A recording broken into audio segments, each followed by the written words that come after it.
Hello everyone! Tayo ay magluluto ng patok na pang merienda at patok na pang negosyo na gustong gusto ng mga bata.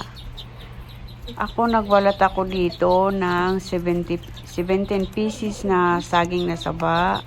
Tapos, ayan, imamash natin hanggang sa namas ng maigi. Tapos, ilalagay natin sa isang lalagyan.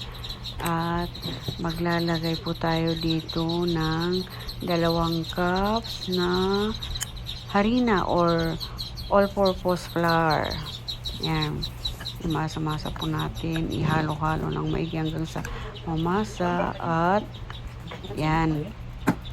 Pagkatapos yan ay maglalagay tayo ng chocolate filling niya. Kahit na ano pong chocolate, brand ng chocolate, basta kung ano po yung available sa inyo at yung kaya nyo po. Yun lang po. Pwede rin po dito ay cheese, kaya lang mas prefer ng kakain yung chocolate. So, chocolate na lang nilagay ko dito.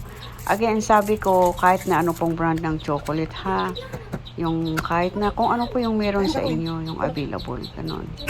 Tapos, ayun, magbibilog lang po, pa-flat mo natin, tapos lalagyan natin sa gitna ng chocolates. Depende po sa inyo, pero kung pang negosyo po, edi siyempre tsansahin nyo po.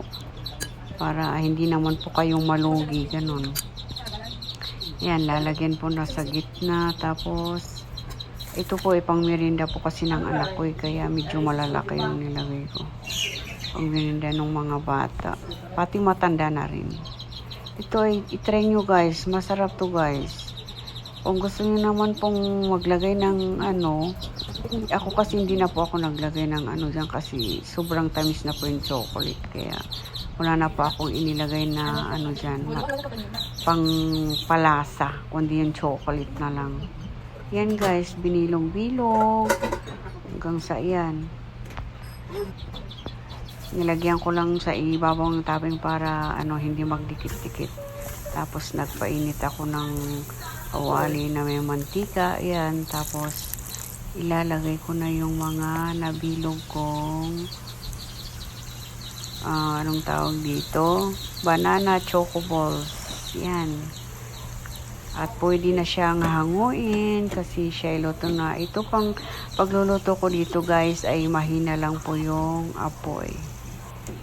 Sarap nito guys, promise, try nyo. Magugustuhan to ng mga anak nyo, mga bata, pati matanda. Yun guys, ayun o. Tapos, pag naluto na lahat, ayan, ready to serve na po siya guys. At ito na po, buksan natin yung gitna. At yan na guys, so wow, super sarap nito. Thank you guys, thank you for watching. Bye.